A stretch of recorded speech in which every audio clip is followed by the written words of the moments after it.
Yahya Setia Atmadja yang kini menjabat Presiden Komisaris BCA dinobatkan sebagai bankir terkaya di Indonesia. Yahya memiliki total kekayaan dari saham BBCA senilai Rp294,5 miliar. Bankir senior ini telah bergabung di BCA sejak tahun 1990. Sementara jabatan sebagai Presiden Direktur BCA diembannya sejak 2011. Yahya mengaku kepemilikan sahamnya di BBCA kebanyakan bersumber dari remunerasi. Ia hanya menambah kepemilikan sahamnya jika BBCA mengalami koreksi tajam. Sedangkan aksi jual dilakukan Yahya hanya saat membutuhkan dana saja, dan jarang melakukan profit taking saat BBCA naik tinggi. Wajar saja, dengan kepemilikan saham 32,8 juta, Yahya bisa mengandalkan dividen jumbo.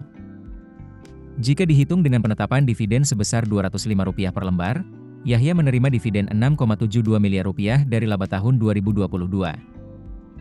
Yahya Setia Atmadja lahir di Jakarta pada 14 September 1955. Alumni Universitas Indonesia tahun 1982 ini telah menjadi Presiden Direktur BCA sejak 14 tahun lalu. Sebelumnya, Yahya yang kini berusia 69 tahun menjabat sebagai Wakil Presiden Direktur BCA pada tahun 2005 hingga 2011. Ia juga sempat mengisi posisi Direktur BCA periode 1999 hingga 2005. Sebelum di BCA, Yahya pernah berkarier di PT Kalbe Farma dari tahun 1980 hingga 1989, dengan jabatan terakhir sebagai Direktur Keuangan. Ia lalu menjabat sebagai Direktur Keuangan di PT Indomobil pada periode 1989 hingga 1990. Perjalanan Yahya Setia Atmadja dalam meniti karir di Bank BCA terbilang cemerlang. Ia mengawali karir pada tahun 1990.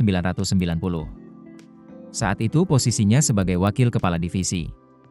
Kemudian pada tahun 1999 Bank BCA mengangkatnya sebagai Direktur. Pada 2005 Bank BCA yang fokus dalam consumer banking kembali memberinya kepercayaan sebagai Wakil Direktur Utama Bank BCA yang bertanggung jawab pada divisi Treasury, Perbankan Internasional, dan kantor-kantor di luar negeri.